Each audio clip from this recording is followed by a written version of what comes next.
ওখানে 5 থেকে 7খানে অ্যাপ্লিকেশন করে কিন্তু আমরা এসেছি।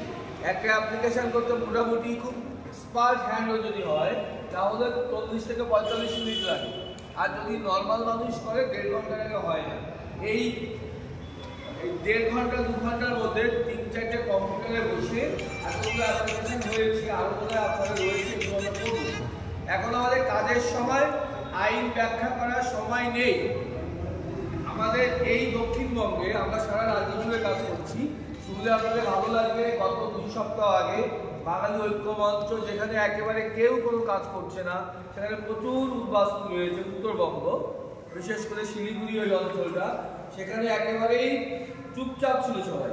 বাঙালি ঐক্য মঞ্চ ওখানকার রাষ্ট্রীয় স্বয়ংসেবক সংঘের আমন্ত্রণে গিয়ে অলরেডি আমরা কলকাতার চারপাশে খুব বড় বড় মিটিং করে এসেছি।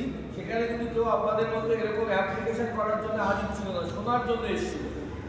সেই প্রস্তুতি এখনো হয়নি মানসিকভাবে। আপনাদের ভালো লাগবে শুনলে।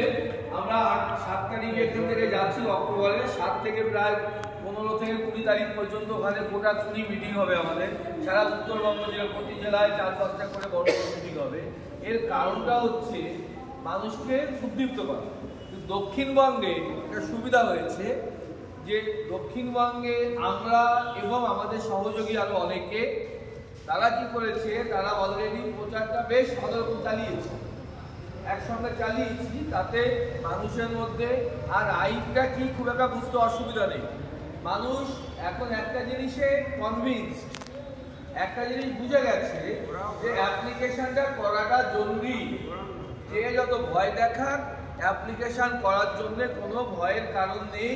যারা উদ্বাস্তু, যার জন্ম বাংলাদেশে বা পাকিস্তানে, একদম ভনিতা না করে আমার তো পাসপোর্ট আছে, আমার তো বার্থ সার্টিফিকেট আছে, এই ছলনার মধ্যে ভয়ের খোলসে থাকবেন না, বেরিয়ে আসুন। দেখুন, আমি নিজে বেরিয়েছিলাম প্রথমে, আজ থেকে 1.5 বছর আগে। আমাকে সবাই চেনে, মানে অন্তত জানে, নামে জানে যে একটা স্কুলের প্রধান শিক্ষক, তিনি অ্যাপ্লিকেশন করে সার্টিফিকেট পেয়েছেন, তিনি প্রকাশ্যে বলছেন, সারা রাজ্য জুড়ে ঘুরছেন। এটা কিন্তু আমি উদাহরণ হিসাবে ব্যবহার করার চেষ্টা করেছি, যাতে সবাই সাহস পায়। তারপরে একের পরে এক সত্যি বেঙ্গল গভর্নমেন্টের এবং সেন্ট্রাল গভর্নমেন্টের প্রচুর লোক অ্যাপ্লিকেশন করেছে, কিন্তু কিছু মানুষ এখনো দ্বিধান্বিত আছে, তাদের জন্য এইসব কথা আমাদের বলতে হয়। কিন্তু এখানে যারা আছে এদের মধ্যে আইনটা ব্যাখ্যা করার আর প্রয়োজন নেই, শুধু একটা দুটো পয়েন্ট বলে আমরা আসল কাজে চলে যাব। দুদিন আগে একটা গুরুত্বপূর্ণ সভায় আমি হাজির থাকার আমার সুযোগ হয়েছিল কলকাতায়। সেই সভাটার নাম আমি এখানে নাই বা বললাম। সেই সভায় কিন্তু আমাদেরকে, সেখানে আমারও বক্তব্য রাখার সুযোগ হয়েছিল 2-4 মিনিট। সেখানে কিন্তু এখন দাঁড়িয়ে গেছে এটা, দক্ষিণবঙ্গে আর মানুষকে সচেতন করার প্রয়োজন ফুরিয়ে যাচ্ছে।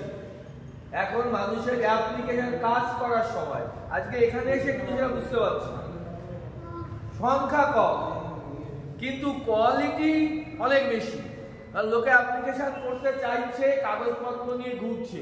আপনাদের খুব ভালো লাগবে, দাদা বারবার আমাকে কানের কাছে বলছেন যে SIR, স্পেশাল ইন্টেন্সিভ রিভিশন, বিশেষ নিবিড় সমীক্ষা, অর্থাৎ এটা একটা স্বাভাবিক প্রবণতা যে প্রতি কিছুদিন পর পর ঝেড়ে পুছে আবার নতুন করে লিস্ট করা। অনেকে মারা যায়, অনেকে 2 জায়গায় নাম থাকে, ইত্যাদি ইত্যাদি। কিছু যাদের নাগরিক নয় তাদেরও ভোট থাকে, কেউ এক জায়গা থেকে এক জায়গায় মাইগ্রেশন করে চলে গেছে 5 বছর আগে, তার এখানে আবার নাম আছে, মারা যায় বলেছি, ইত্যাদি ইত্যাদি।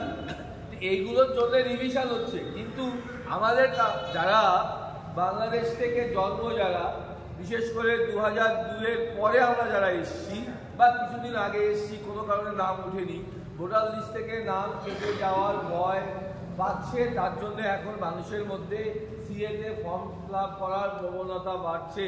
শুধু বলবো যে আপনারা শুধু ওই SIR-এ ভয় পাবেন না, NRC সামনে আসছে, আমাদের এই সমস্ত কিছু কিন্তু মাননীয় অমিত শাহ একটা কথা বারবার বলেন যে ক্রোনোলজি দেখেন, অর্থাৎ ঘটনা পরম্পরা আপনারা খেয়াল রাখুন।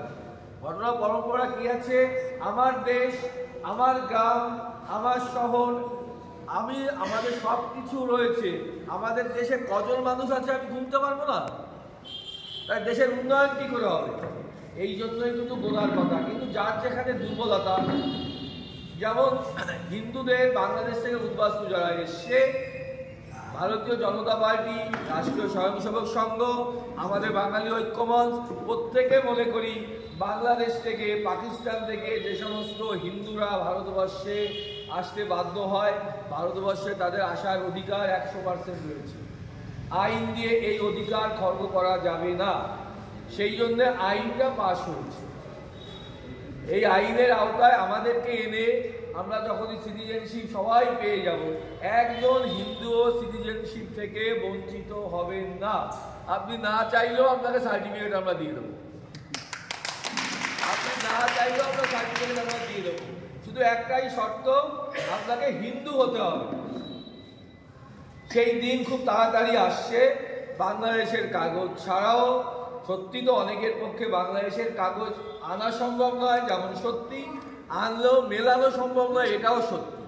অতএব এই আনা সম্ভব নয় এবং আনলেও মেলানো সম্ভব হচ্ছে না, ডেট অফ বার্থ, বাবার নাম ইত্যাদি ইত্যাদি ভুল হচ্ছে। তার জন্য অল্টারনেটিভ ব্যবস্থা ইতিমধ্যে খুলে গেছে।